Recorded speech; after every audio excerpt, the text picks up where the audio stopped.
What's up guys, how are you all doing today? Today I'm in my car and I wanted to discuss something. Lucid Air just recently, this video actually just came out where their Lucid Air stopped in the middle of the road, and literally in the middle of the road. So let's discuss if it's a good or bad thing that this actually happened. And so before we get started, as always, like and subscribe and we'll get right into it. Alright, so why did the prototype actually break down? Well, number one, it's a prototype, so obviously it's meant to break down. They're actually trying to push the limits, and the more limits they actually push, the better it is for the end consumer.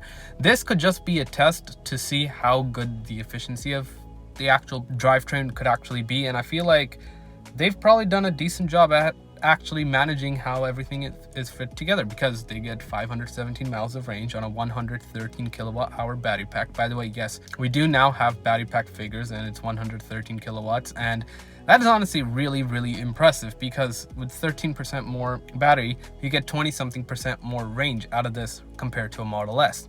Now, if we're just purely talking about comparing this to a Model S, I think that with it actually being shut down or just like whatever stopped in the middle of the road, I feel like that it could be a failure, which obviously is a good thing that they caught that in the prototype, so that's +1 for Lucid right there. And also they could actually be testing out this battery, so they could have charged it to 100% and then let it drain all the way down to 0, and this driver could just been driving around, seeing the range in the city, on the highway, anything about that.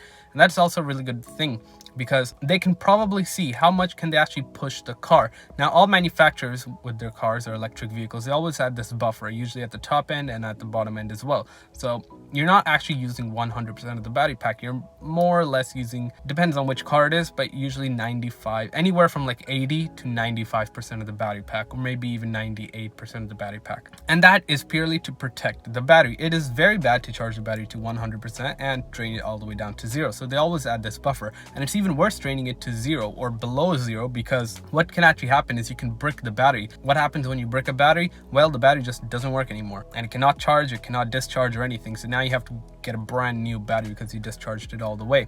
Now, to protect that, most manufacturers, especially like Tesla or literally any other manufacturer actually, they all have like a pretty big buffer, and that helps the battery stay well protected. Now, Tesla is one of the few manufacturers that actually lets their car charge all the way up to like literally near 100%. So when you see 100% on a Tesla, it's pretty much 100%.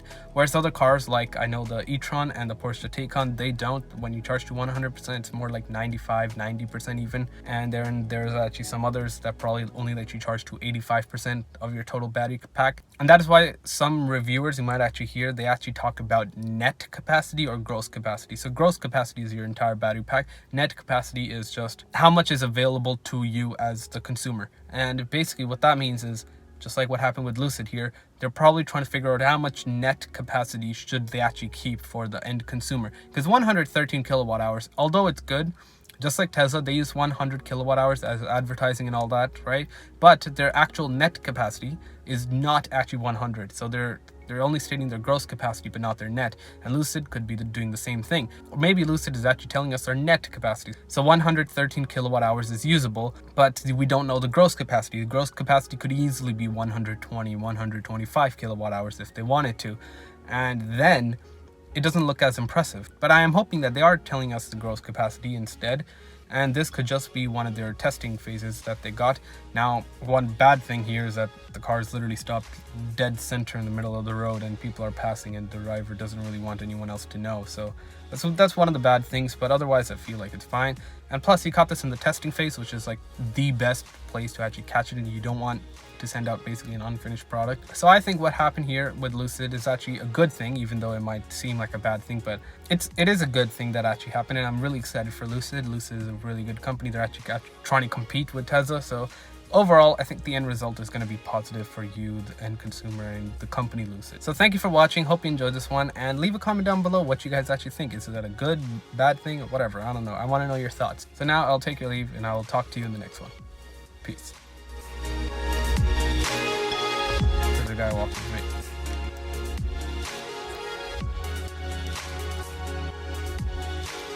Is he gone? Okay, perfect.